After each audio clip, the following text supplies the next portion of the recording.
Payg'ambar sollallohu alayhi vasallam bir hadislarida dedilar: "Ey ashobim, siz katta bir ish bilan qarshilashganingizda hasbunallohu va ni'mal vakil dengiz."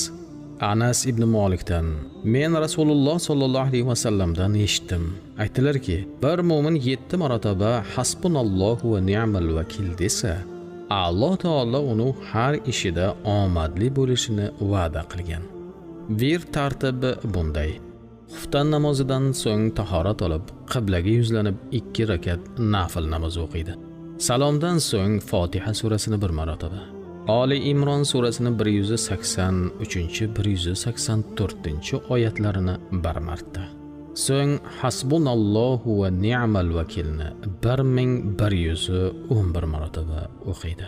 Bu vir 4 kunda 4444 marta bo'lishi kerak. Undan so'ng duosini o'qiydi. Inshaalloh taolo barcha hojatlari ravo bo'ladi. Bu mujarrabdir.